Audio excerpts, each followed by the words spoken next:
Hello, Gooners. Hello, football fans. I know it's a bit of a late one, but we just come up with this in the last 10 minutes. So we thought we'd put a show together and have a talk about Gyökeres coming to Arsenal and Arsenal picking Gyökeres over Isaac.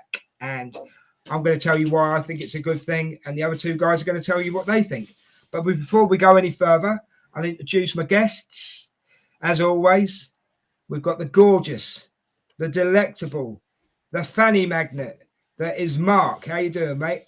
I'm good, bro. Thank you. That's the best introduction I've ever had in my life into a podcast, and I really, really do appreciate it. I hope you're good, Des. This will be an amazing show, and yeah, I'm clipping that introduction. I'm clipping it. I'm clipping it. That's what I do. Live up to that. That's why I come up with these intros, mate. Okay, and of course we have the amazing, the fanny magnet, Richard.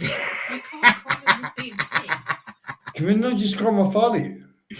If you want. How you doing, Richard? I am brilliant, thank you, mate. And yourself? I'm good, but the bloke up the top's just called you a fanny. How do you feel about that? Well, at least I'm useful. Right, let's get these jokes out of the way. Let's get on with the show. We have to start obviously with Gyökeres, but before we do, guys, join us in the chat. Come and have a laugh with us and tell us what you think of Gyökeres and what's going on in the transfer window. Anything you want to talk about Arsenal, just chuck it in the chat and we'll bring it into the show. Right, Gyökeres, guys, finally got it over the line. I don't know why people were panicking. It only took 17 days to sign him. But of course, Arsenal fans went into a brain meltdown because it wasn't happening quick enough. And, oh, someone's going to, come in and take him off us and all this kind of stuff. Richard. Richard. Richard, you break down the players for us on a lot of shows. Just break down Gyökeres for us for a minute, will you? And then I'll come to Mark afterwards. Yeah, so, 39 goals in 33 appearances last season, one substitute appearance and missed one game. Now, there is a historical evidence to suggest that when you come from the Portuguese league strikers, they lose 60% of the goals. So doing the maths, that would put him at 16. So I went and checked his championship, and I did the goals per game. It's quite easy to do. What you do is you get the goals, you divide it by the number of games, and then, of course, you multiply it by 38, which is the number of Premier League games. And that put it out at 7. He'd get 17 goals. So, that's pretty good return. And he does always sort of overdo his XG anyway. So there is a chance, as long as he stays fit, he could get 20 goals. But I'd be happy with 16, 17 goals this season, first season up. Mm-hmm. That's cool. Is that just in the Premier League? That's just in the Premier League. So I'll ask you. I'll carry on that question just quickly before I go to Mark. You're saying 17 goals in the Premier League. What are you saying for all competitions? I'm saying about 28, 29 in all comps. Okay, cool. Right, okay. Just before I go to Mark, guys, we are obviously streaming on YouTube. We're streaming on Facebook. We're streaming on Kick now. So if you're over on Kick, go and give it a watch on there. And also, if you could drop me a follow, drop the channel a follow, it'd be absolutely brilliant. We're trying to hit 100 subs or followers. It's like a milestone. If you could do that for us, it'd be great. Right, Mark, finally to you, mate. Gyökeres. Yeah, amazing. Do you know what? It's like an amazing deal. And if I could express it in a way that I've watched Arsenal since, I've watched Arsenal for a number of years. But when we signed Jesus and Zinchenko, it was almost like the turning point of Arsenal moving to the place where we should be, and we just went up that level. See, today, what I'm seeing is Arsenal have just jumped a level again. Now, I'm Sesko. I am Sesko guy. I'm not going to go back on that. I'm Sesko for a number of reasons. However, we have got a world beater in our side. A ready-made guy coming in, goal scorer. I'm not against it. He will succeed at Arsenal. That is first and foremost. I'm going to be 100% behind them. I'll be doing the celebrations. I can't honestly. I'm really excited for it. Really excited for it. And we have just moved. Gyökeres has just taken Arsenal up a level. But what Arsenal Football Club are doing this moment in time is beyond what I thought we were capable of doing, and that's genuine. And I actually don't even think that we're even freaking stopped. Yeah, that's a really good point. That is actually a really I good actually point. think that there's a possibility that there's another 2 signings to come in. Yeah. On top of this, Berta is just doing an absolute freaking madness. Well, Ben Jacobs today was that we're in talks with Palace over Eze. Eze's not, and I don't know if you've noticed, but Eze is not even in like they've launched It wasn't a new any kit. of the material for the pre-season, the shirts, anything. Nothing at all. He's been absolutely Also, flat out with it. What I've also heard as well is that Eze would sign for Arsenal tomorrow. He would absolutely sign for Arsenal tomorrow. Yeah. But we're not here about Eze at the moment. We can possibly talk about him in a minute. That's fine. Yeah. But I just want to say hello to Retroholic Gamer. Where you been, bro? We haven't seen you for a while, but thanks for being in the chat. As soon as I heard the announcement, I was ecstatic. Fantastic business. I would have been more happy with Yaya Sanango. Sanango? Yeah. Legend that player. Sanogo, let's get his name right. I don't want to butcher it. Look, to be honest, guys, right? I am Gyokeres. I've been Gyokeres since day one. Yeah, you guys did make me think about Sesko. I'll be absolutely honest. We had that show, didn't we, where you both kind of gave me. I would have taken both players if Gyokeres had fallen through. But I'm happy that we've got Gyokeres. I'm excited about Gyokeres. I think he could, and we'll talk about this in a second. I think he could carry on the legacy of Thierry Henry. I think he could add to it. But I just wanted to make a point that end of the day, Sesko, now the club have said they would have dropped their price. Well, if you were that serious, you should have said to Arsenal, right, here's the price, pay it, get the business done. And I genuinely believe that Sesko was a bit of a smokescreen so that Gyökeres would be left alone, possibly. I don't know. Mark, what do you think of that? Yeah, no, I agree. I actually had there's like someone I've got on Twitter who is quite big, and he actually said that the other way around, that he thought that Gyökeres was a smokescreen for Sesko. Yeah, could have been, yeah. We're going to move into where Sesko's next move is possibly going to go. Arsenal have just absolutely went to like Leipzig and they warned them and they didn't listen.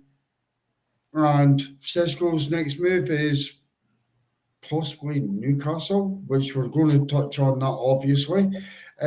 So Sesko didn't get the best deal out with that. Leipzig didn't get the best deal out with that, and Arsenal just moved away from it. It's like, absolutely not. We're not going to be pressurised.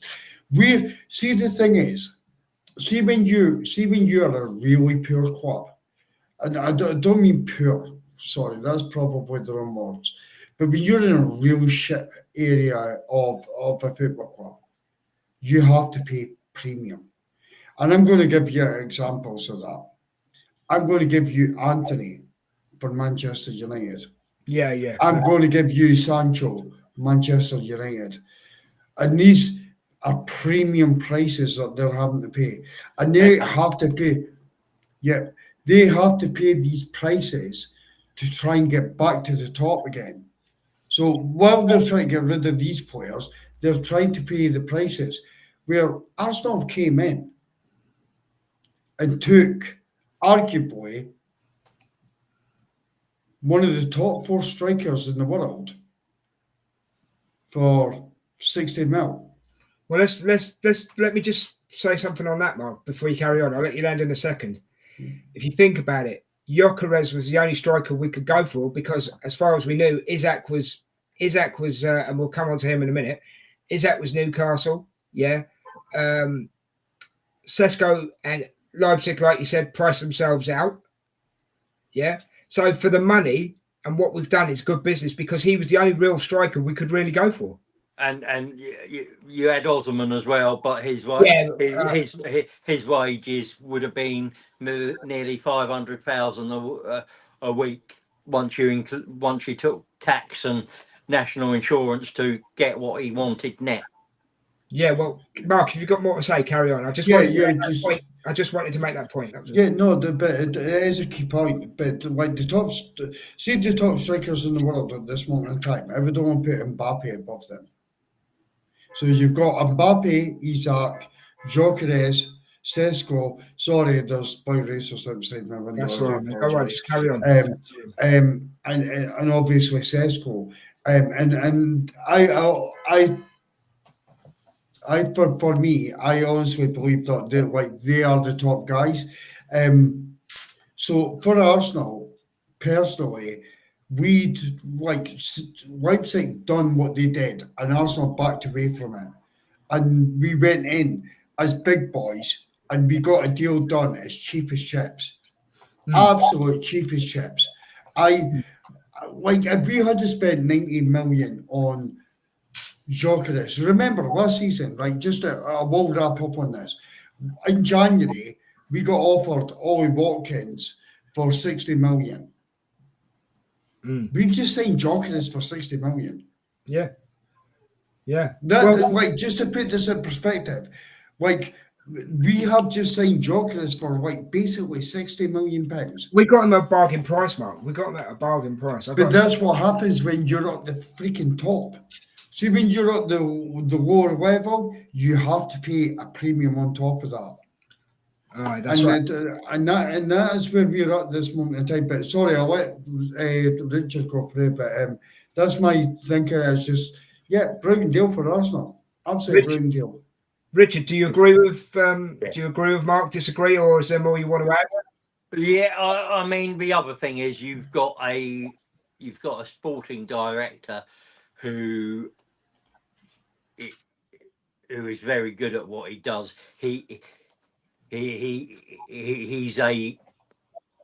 almost a gambler. He knows when to walk away from that table, and he knows when he's holding the cards. And look, a lot of fans were losing their heads. He kept his cool. He was patient. He knew he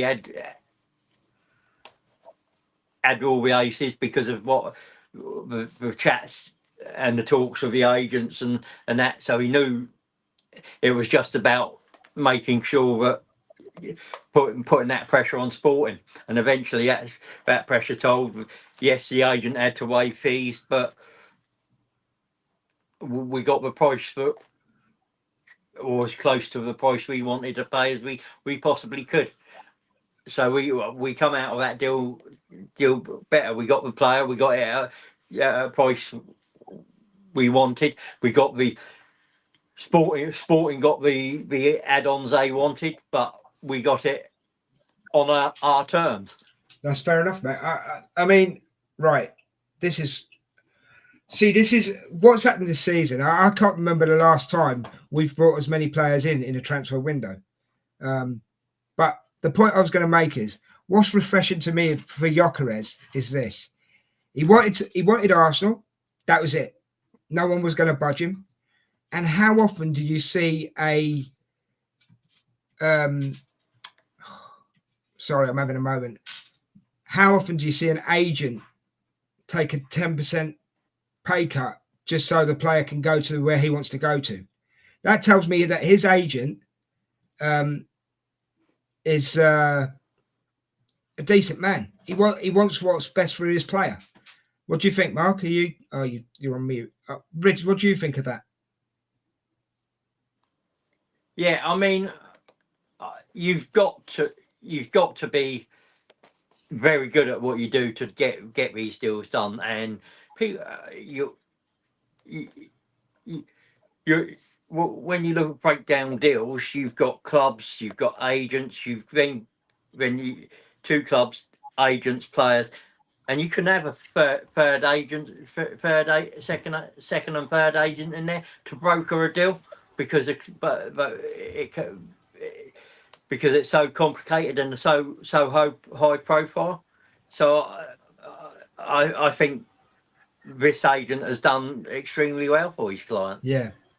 I agree with that. Yeah, I agree with that 100%. I think, sorry. I actually agree with that 100%. I mean, sorry, Richard. Yeah, just one thing I was thinking of. Look at Nicholas Nauka's brothers and what they did for his career. You sometimes an agent can ruin your career, and sometimes they can do really well for you. 100%, and you've also got Paul Pogba. Sorry, his brother and his agents. What they've done for his career. People get greedy around. I think that agent is. I'm not just saying because it's Arsenal, but I think that he's actually done the right thing by his client, and you don't see that in football very often, where they say, right, I'll lower my fee, and you try to come to the point. But again, this comes back to Berta being ruthless. This would never have happened under Edu. And that question needs to be answered. Edu was incapable of doing this type of thing. Yeah. Berta is doing a fucking madness right now. And because of the way that he's making fees go down, let's break it down just slightly, Des, right? Yeah. For me personally, you could, as an Arsenal fan, you could get irate and on the 9th of July and say, I need this striker in now, and I need this and I need that. But the bottom line is, if you do not do it for the right money and you just overspend, what that means is your next signing, which is Eze, possibly for Arsenal, you don't get him because you've wasted all your money and you can't do the deal. Yeah. So Berta's came in and he's been fucking ruthless. He's been ruthless with Leipzig. He's been ruthless with Sporting. He's been ruthless right across the cards. This guy, I can't wait until I see him selling players. Yeah, that's still to come. Yeah, how can you sell a player with a double ACL? Yeah, you're on about Jesus, aren't you? You're on about Jesus. Exactly. How can you sell him when he's not even fit? What this guy is doing is actually taking me back to David Dean when Arsenal were fucking great again. Yeah, and I don't know if it's a flash in the pan. We'll see over a period of time. Right now, Berta, you got my ears pricked, my eyes open. I am watching you, and I'm like, whoa. Something's different in Arsenal. Europe are rattling the way that he's moving and the way Arsenal are moving. Yeah, I mean, you've also got to think that Edu and his team didn't consider Gyökeres a good fit. Yeah. They saw him more as a backup to Havertz. Whereas Berta said, no, what I see is he could be the number one and Havertz be the backup. So he's got all the attributes to be the number one. No, let's be honest. I'll go back to that Havertz point in a minute, Rich. Right? It's refreshing to see an agent actually care about their player. Berta is absolutely being a monster in the transfer market. he's not putting up with anyone's crap, basically. I mean, look what Sporting were going. Oh, we want 2.5 million more, blah blah, whatever the case may be. We'll dig our heels in. He can sit on a bench for 3 years, blah blah blah. And Berta's like, well, you're being an idiot. You're missing out on good money just out of spite and out of greed, basically. Yeah. So I think Berta isn't. He's turned Arsenal Football Club around, as you say, mate. Back in the days, like it used to be with David Dean, you know, and you know it's 100%, 100%. It's refreshing. It's refreshing for being a long-term fan, and that's not to take anything away from the younger fans. Don't get me wrong. I'm not trying to be controversial or anything like that. But when you've watched Arsenal football team for as long, I'm on 47, 48 years. These lads are not that far behind me, right? I think Arsenal's becoming Arsenal again. What do you think, Rich? Yeah, I mean, with the David Dean thing, what you've got to remember is he was a football man and an Arsenal man. Berta is a football man. He gets football. So we haven't seen business like this since Dean's time. Yeah. I mean, you look at the players he bought in Bergkamp and your Henrys and the golden days, you know. Yeah.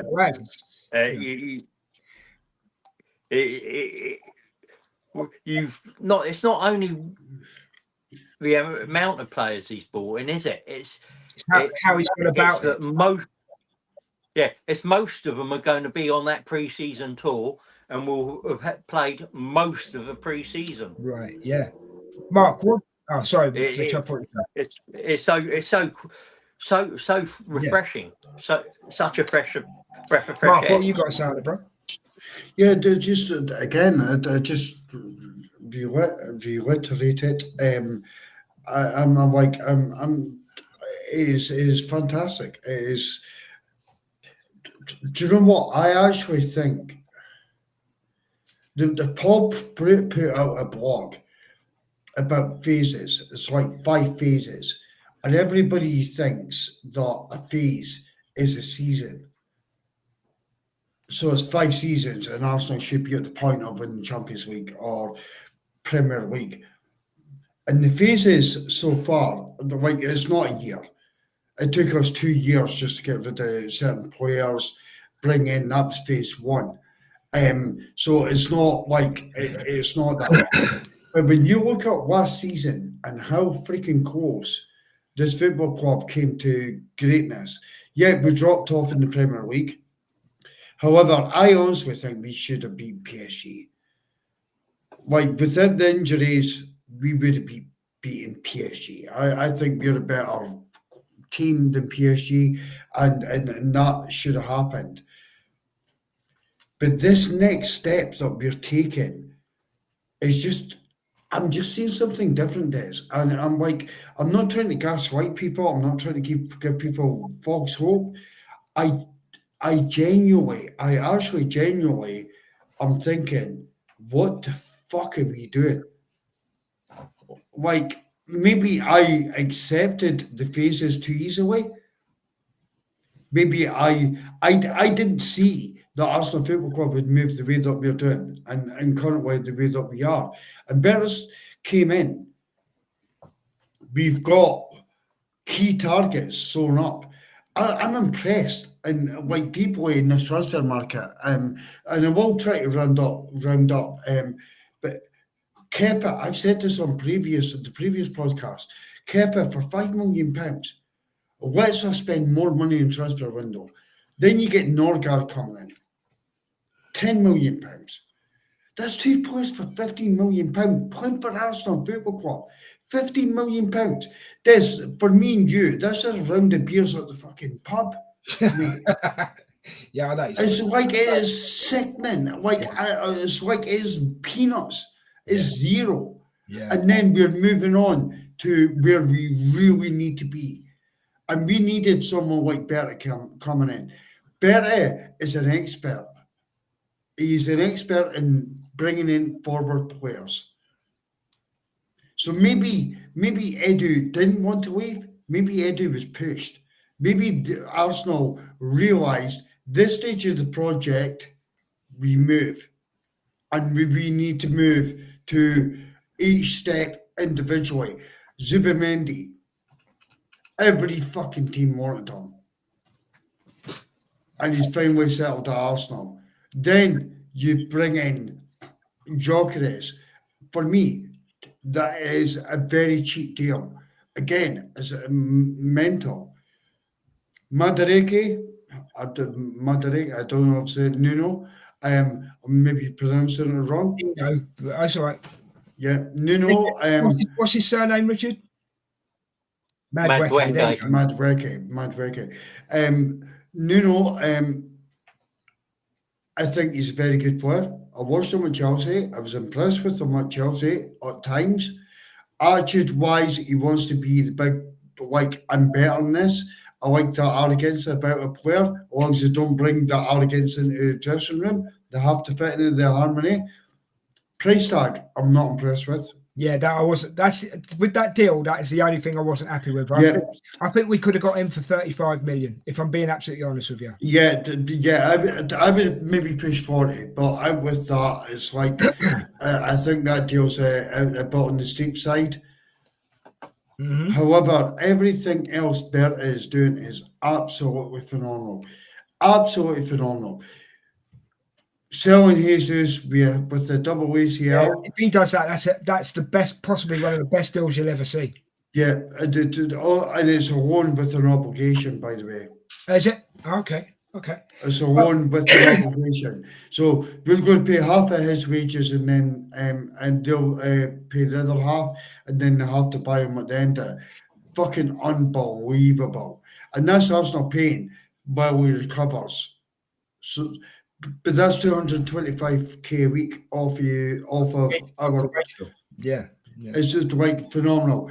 Then you look at the re-signings as well. It's just everything just seems like everything is moving in harmony, and Berta is that final piece of the fucking jigsaw in this football club to just marinate everything together. Yeah. Like, and I'm actually, do you know what? It was funny because when I was speaking there, I actually put my hands in. So maybe we're just getting ready for it. Maybe I'm just getting ready for it. We're going to be doing this a lot this season, guys. I'm telling you. But we'll get to that in a minute because I just want to make one more point about, like you say about Jesus. That would be an amazing deal.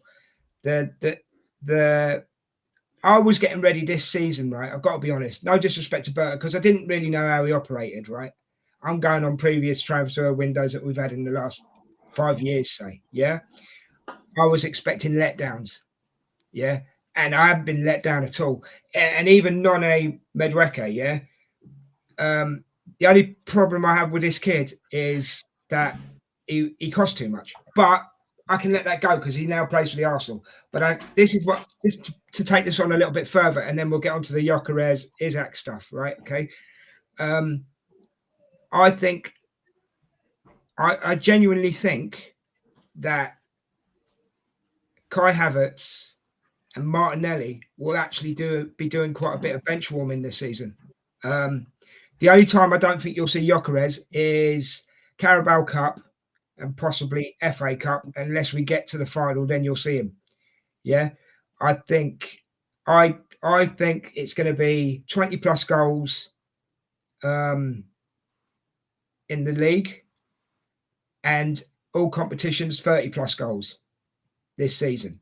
And I think he's going to do it on a constant because I just think the way this lad holds the ball up, the way he shoots, I don't care the Premier League goalkeepers. I think he's going to scare them, mate. And I tell you what, if I was a goalkeeper, a Premier League goalkeeper, I'd rather have Sesko for the other teams. I'd rather have Sesko in front of me having a shot than Gyökeres. What do you think, Rich? Yeah, I mean, for me, this is you've got to look at the sort of profiles we're bringing in terms of Madueke, and Gyökeres and Eze. They're very direct. They can beat their players, and there's an unpredictability, especially with Madueke and Eze, in what they do in that final third. We are, unfortunately, quite predictable in what we do in that final third. We get the ball to Saka. He'll either cut in on his foot and have a shot, go out around the outside, or he'll allow White to or Timber to go on the outside and pass the ball to them. It's Martinelli down, dribble, try and beat his player, cut back in, and it's quite predictable. We're adding something we haven't got, and with Madueke, Eze, and Gyökeres, they take a lot of shots. Yeah, they do. I mean, Noni was leading shots, taking shots in the league last season. He was in the top, I believe he was in the top 5. Yeah, I mean, so Gyökeres last season, 103 shots. Yeah. I mean, we're talking about comparing him to Isaac. Isaac, 74 shots. Yeah. That's that's a big difference, isn't it? It's a 31. Well, 29 difference, but it's a lot of difference, and you're going to add Eze in there, who likes taking shots as well. It's going to give us something different and team something different to think yeah, about. totally, mate. You're totally right, and it's exciting, isn't it? It is exciting. Yes. You know? So, chat. Come on, get in the chat and let us know what your thoughts are on the transfer so far. Obviously, Gyökeres coming in, Glock 9, even though he's wearing the 14, Glock 9. You know, Zubamendi. I mean, we've brought some great players in. Zubamendi in the preseason match the other day was great. Max Dowman's at 15. Can you believe that kid at 15, man? That is crazy, right? Crazy good. Yeah. Odegaard looked back to his normal self in the preseason game the other day. Ethan in the first half was the player of the first half. But you said about we're predictable going forward, Richard. Yeah. But yeah, I think Gyökeres and Noni changed that. Yeah, I mean, I also think the fact that you've got, and we saw it with in that first game, we are playing the ball forward a lot faster. We're trying to get it into in very fast, and we were winning the ball back high up and trying to get it into the box. And there was an occasion there with Zubamendi on a couple times on the edge of the box. He fizzed it into the player in the box. Now the ball they got crowded out and it didn't come into anything, but you can see what he's bringing. And with you saw a ball from Raya, he fizzed it out. It was just too long, but Martinelli made something of it. Now Gyökeres there, he'll twist, he'll turn his player off, and he'll head straight to goal. Mm-hmm. And if he can't get a shot off, he'll cross it across the goal for whoever's backing up, and that's something that he's thinking. He doesn't, where Martinelli runs in a vertical line. Mm-hmm. Gyökeres will take the shortest route to the goal.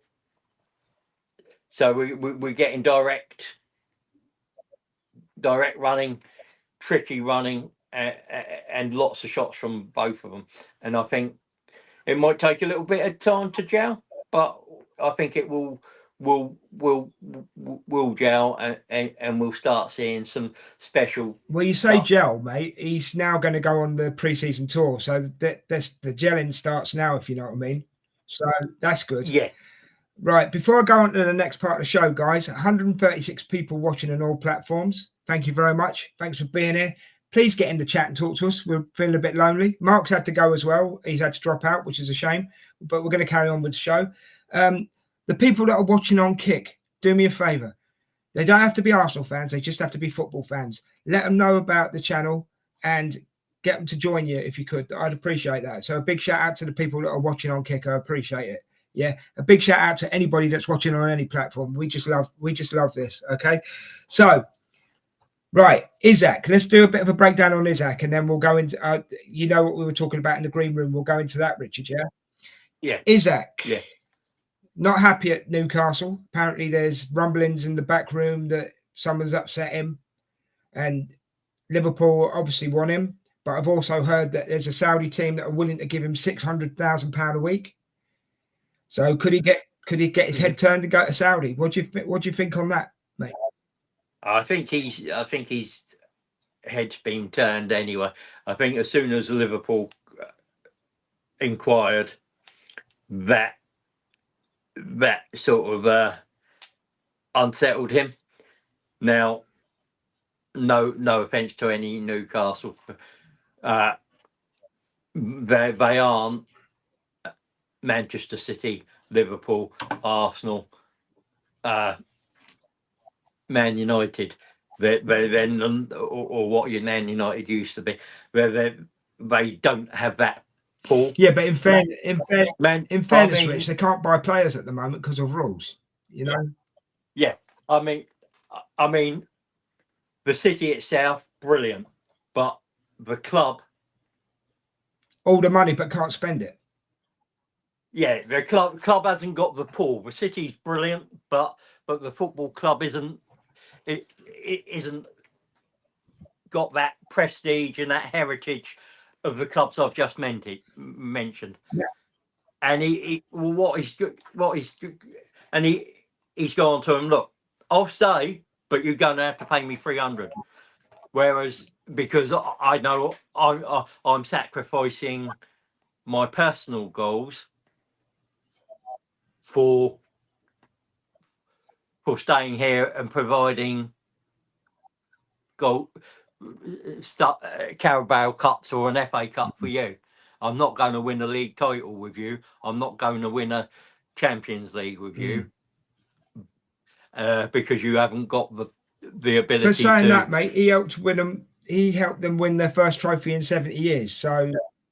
Yeah, this is what I mean. He could win another Carabao Cup with them and an FA Cup, but he's not going to win a title with them because then they're just not going to be able to compete with what Liverpool, Man City, Chelsea, and us can do. Yeah, I suppose, but yeah, I mean, I'm not trying to upset Geordie fans here, mate, and I hope we've got some Geordie fans watching. And I love Newcastle. I know. I mean, but if we've got any Newcastle fans in the chat, join us, lads, and join in this bit of the conversation. We don't mind. But I've been speaking to a lot of Geordie fans, and they basically tell me that if the right money comes in for Isaac, let him go. Yeah. But a couple of them. Now, I'm not saying all Geordie fans think this, so disclaimer before I start. I've also heard a couple of Geordie fans say, Isaac is great for the first 15, 20 minutes, but if nothing's happening, he loses interest and he puts his hands on his hips and kind of like puts himself out of the game. Now, I don't know. I'm not a Newcastle fan, so I don't know if that's true. But if Newcastle fans are saying that, there must be something in it. So that's why I think like Gyökeres is the better choice over him for Arsenal. Yeah, okay, he could go to Liverpool. He probably wants to go to Liverpool. But if a Saudi club are coming in and going, we'll pay you £600,000 a week, money talks. Money talks and bullshit. Money talks and bullshit walks, doesn't it? Sorry for swearing, but that's how the saying goes, isn't it? You know, and I mean, I think Newcastle fans would rather he go to Saudi, but you've got what will tell is what sort of player he is what he actually does. Well, because he'll get less money at Liverpool. Yeah, but he might win stuff. He's got more chance of winning multiple titles year in, I mean, year what's out. more important? Champions League, FA Cup, Premier League, or Saudi League and a Saudi Cup? Yeah, and they probably like a. It's probably like a African type competition as well, for like a version of a Champions League. Yeah, I mean, so this is going to bring me into my next point, right? And you know I'm big on this because we were talking about this in the green room. So I'll use them as examples, okay? Gyökeres, right, has proved he said he wanted Arsenal, right? He didn't want to go anywhere else. He's really pushed for this deal. His agent has taken a pay cut so he can have this deal. He's told Leipzig, I'm not Leipzig, Sporting, I'm not coming back. Really dug his heels in. And I say fair play to him, because to me, he's already showing loyalty to Arsenal, right? And this is the problem I have with Isaac, is he's falling out with someone in the back room, yeah, and he already wants to go. Yeah, he hasn't tried to sort it out. He hasn't said, look, I'm Newcastle. This is just something I'm going through. Do you know what I mean? And to me, he's not showing loyalty to the people that are paying his wages. So the question I have for you, Richard, is what does loyalty mean anymore when it comes to football players? Well, this is it. I mean, how many Steven Gerrards or Tony Adams are there now? One man clubs. They're not. But on the other side, how many clubs show loyalty to players as well? I know it's a double-edged sword, bro. I know it's a double-edged sword, but yeah. I mean, what is loyalty, and how are you going to define it? You take Saka, right? He's been here since he's not 9, right? And what? So he's 24, 25 now. So that's 15. That's 15 years. If he was to go next year, has he been disloyal? No, when you break it down like that, no, I would say not, because he's done his time. You know, how long is your time? And the thing is, right? The thing is, okay, Saka still believes he can win stuff with Arsenal. Yeah. Yeah, and he's an Arsenal player. He's got Arsenal in his heart, but you're expecting players, especially foreign players, to come into a club and be as loyal as a homegrown player, and they don't have that affiliation, that background to coming from the city, playing with the local lads, knowing what it means to watch your local team do well, and it's hard. At the end of the day, they're just employees who are getting a paycheck, and if they're going to get a better paycheck, better prospects elsewhere, they're going to go, unfortunately. No, I mean, you're fair point, but it's an argument. Oh, sorry, not an argument. It's a conversation you can have. You know what I mean? Oh yeah, I mean, I think, I mean, if we're taking it back to the 70s, and there was no foresight in that period. Players' wages should have been capped. The transfer ceiling should have been capped, but greed and club managers and chairman got greedy, and then was it late 80s, the Bosman rule? I can't remember the exact time. The players suddenly realised, hang on, we've got more. We can have the power. We're not beholden to the clubs, and it changed the landscape again. And I think what probably scares me, which is probably not a topic we were going to cover tonight, but we're in the era of a super club. We've been there for a while, mate. No. I mean, you look. Well, do you mean Arsenal, or do you mean other clubs? Sorry, were you mean Arsenal? I mean Arsenal, Liverpool, yeah, Man City, Chelsea. No, we've been there for a while, mate. Because of Man City. On top of your PSGs and that. But you look at what Liverpool have done. They already had a very decent squad. They've just now got the ability to play 222s, 211s. They got, and they can do that game in, game out, and not lose the quality. Man City nearly like that. Chelsea definitely can do that. Well, they could do it 3 times over, couldn't they? Let's be honest. And we've just got to the place where we're getting into that position.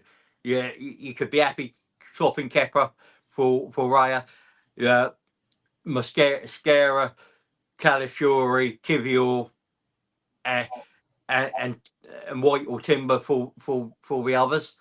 And again, Norgard for Zubamendi, Marino for Rice, Noineri for Odegaard, Madueke Eze for and Havertz for Gyökeres, or the other way around. So and next year these clubs will be in the top 4 year in. And this is the thing, it just becomes those top 4 competing for all the trophies in the English game, and just dominating the English game. Yeah, totally. Yeah. And that is probably a real concern. It should be a concern for any fan. I mean, as an Arsenal fan, and you've got that bias, and part of you wants your club to win everything year in, year out. But if you're a pure football fan, you want to see competition. And for years, it was the reason we were so good was there were multiple clubs that could win the title year in, year out. It wasn't like the German league where it was Bayern and possibly by Leverkusen or Hamburg, or in Spain it would be the Barcelona or Real Madrid, and very rarely anyone else. Well, it's like this, isn't it, mate? End of the day, you look at the German league as an example. Bayern Munich win it nearly every year. Yeah. The other football teams, I mean, they are. I mean, Leverkusen have won it. They went invincible, didn't they? Yeah. But most of the other teams in that German league, they're just businesses. Do you know what I mean? Yeah. They are just businesses, and Borussia Dortmund. It's probably the top 3 are Bayern Munich, Borussia Dortmund, and Leverkusen, and the rest are businesses that just they are just like your local team that you can go and watch. It's like when you live in Lincoln, you go and watch the Imps, the Lincoln Imps, Lincoln, But I've been there, I've watched them. It's not that, and I don't mean that as demeaning or anything like that. You still get a good standard of football. It's just that you're just a business. Because in reality, it would be a shock if you won the league. Yeah. Yeah.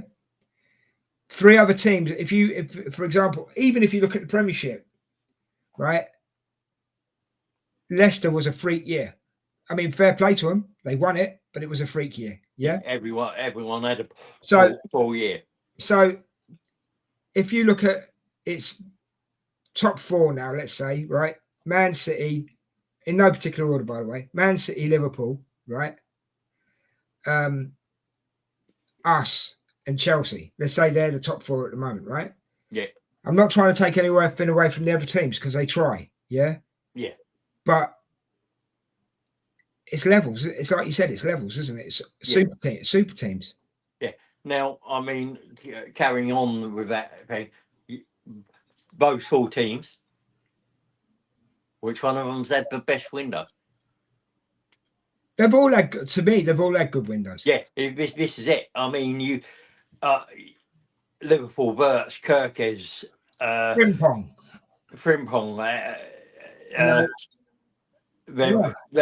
Ekatike, yeah, and they might bring in Isaac, who we're talking tonight. If they bring in Isaac, they're a different team. They are a different team. Yeah, you look at Man City, who they've brought in. They've brought in some great players. Yeah, they brought in Shirky. They brought in, and they did some in the. They did some early deals, didn't they? They did some early deals whose names I can't remember off the top of my head. Sorry, and it's quite late now as well, guys.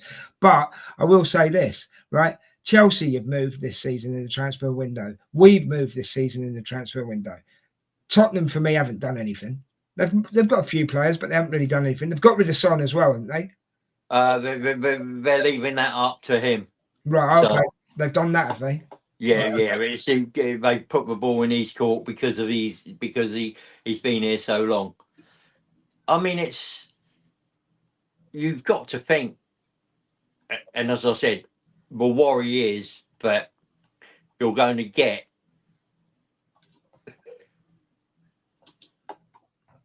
the 4 teams I've just mentioned. Yeah. Say it's us in 4th on about 76, 77 points, and the teams below will be 20, 30 points behind. Yeah. And there will be that sort of gulf. How's that interesting for us as fans to watch? Yeah. I know. Where's the spectacle? You look at, we're seeing it almost every season now. Teams come up and they go straight back down because they don't have the ability to buy the quality to get close to the teams that were there the year before, stayed up the year before. Yeah. And I don't know if the regulators are good, that's coming in is a good thing, but there needs to be something looked at and discussed and see, because I'd love it to have that rivalry with Man United again and be for us first, second, and Liverpool in that, and City, and have it be tight and nervous and be biting my nails every week. Yeah. But I just don't see that happening. I see it becoming okay. It's one of 4 toss up, just who gets a bit of luck and who squad stays the fittest for the season. Yeah. Sorry about that background noise. Something opened on my laptop and I wasn't expecting it. I apologise for that. No, that's fine. No. Yeah. Yeah. No, you're right. But we need to drag it back to what the topic's about tonight because we're running out of time now, mate. Yeah. So I ask you the question. You're buying the striker for Arsenal. Gyökeres or Issac? Pluses and minuses, if you can. Yeah, I mean, it has to be Gyökeres. Why? Well, he outdoes Isaac in the national team. I'm not going to compare what he's done in Portugal, but he's done it in the Champions League, and at the price bracket, if you bought Isaac and he's going to cost 150, you're not getting the 6-7 players we've got in this season. Yeah, that for me was needed. We had a show where I said we needed 7 to 9, didn't I? And on one of the transfer shows. Yeah, you did. Yeah, that's right. I remember. I do remember. So yeah. Thing is, at the beginning of the window, everybody wanted Isaac if we could get him. I mean, the thing with what Isac's got over Gyökeres is that he scored 20 plus goals in the Premier League, and we know he can do it, and we've seen him produce the big moments in this league. We haven't seen that with Gyökeres, and we don't know we'll get that with Gyökeres. There's a risk, and there's an unknown quantity, and that's football, that's the risk of every signing. So, who would you take? Gyökeres all day long. And I know it's only just come to light, but for reasons that, and like you said, he's number one for Sweden. Isaac isn't. And it seems that Isaac crumbles regarding, things going on in the team. So, yeah, Gyökeres all day long. Plus, he's got, the goals. The goals speak for themselves. And I know he scored a lot of penalties, and people can throw that in the mix and everything else. That's how it is. People can throw that in the mix, mate. But I've been watching his goals, mate, and so strong, fast, and just seems to be like Thierry Henry. He can score from any angle, mate. Absolutely any angle whatsoever.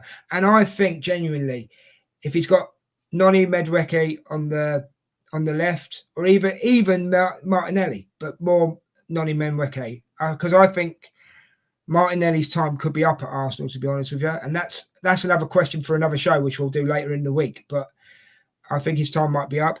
But if you've got Saka on the right, you've got Madueke on the left, he's going to get ball, mate. He's going to get ball, and he's going to score goals. I promise you, he's going to score goals.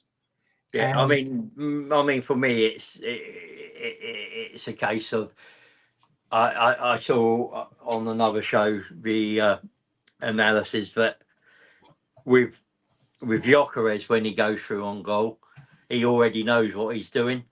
With Havertz, he's trying to get the ball into a position where he can hit it with his more favoured foot and get it. So, whereas when Gyökeres, as I said, goes through, he's already taking the ball in the direction he wants and knows where he's putting that ball. Yeah, I mean, I've said it before, I'll say it again. As soon as Gyökeres gets a sight for goal, he'll have a shot. And that would be a big difference maker. Right, before we go, I've got to make a comment about this. The video that Arsenal put out about Gyökeres being there, I was very disappointed with it. I didn't actually get it, to be quite honest with you. When you see the power of the Zubimendi video as an example about him coming to Arsenal, and it gets your blood going, doesn't it? Yeah. I just felt they let Gyökeres down a bit. What's your feelings on it, Rich? I got the video, and I got what they were trying to do with it. Mm-hmm. However, I think the delivery was poor. Now, what I will say is go back and watch it without the sound, and it hits better without the sound on. Mm-hmm.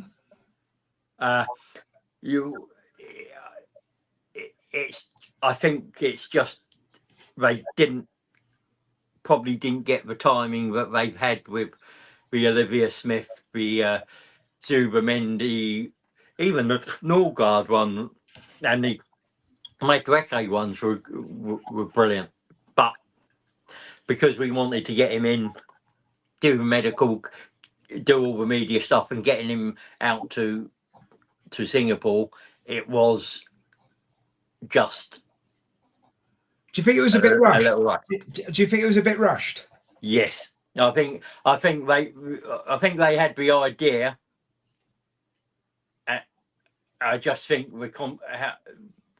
it was too rushed to get it perfect, and maybe it might be him, because I don't know if you've seen his interview. Not yet. I haven't seen his interview yet. No. Yeah, it's quite sterile, and it's whether it's a lack of personality. Yeah. Dolph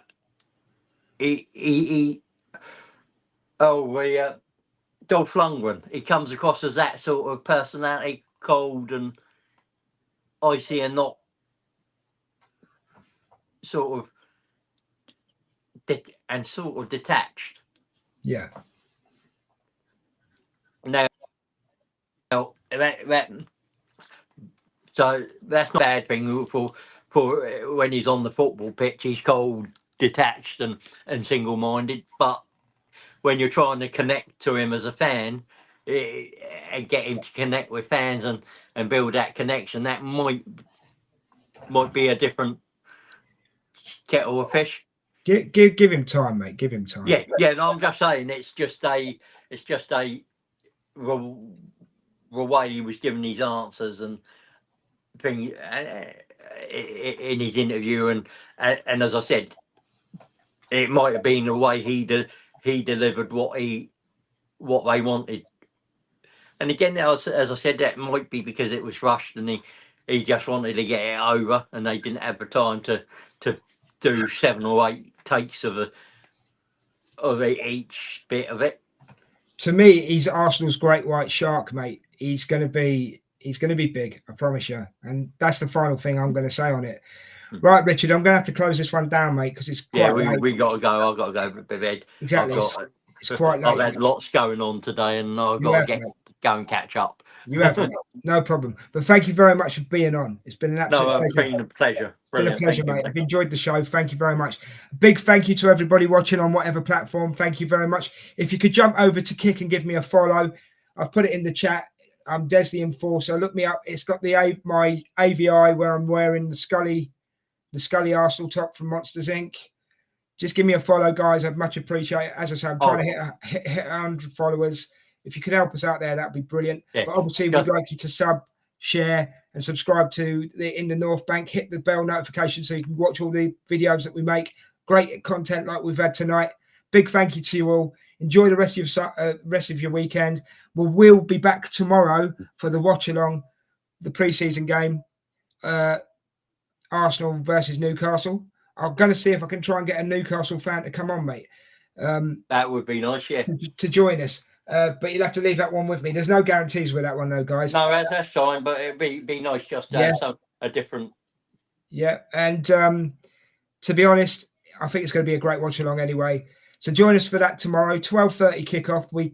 The show kicks off at 12 o'clock to let you know the starting 11 and all that kind of stuff, and we'll have a bit of a talk about players again. So join us for that. Thank you for joining us tonight. Take care of yourselves and enjoy the rest of your weekend, whatever you're doing. And Richard, thanks very much, mate. See you on the next one.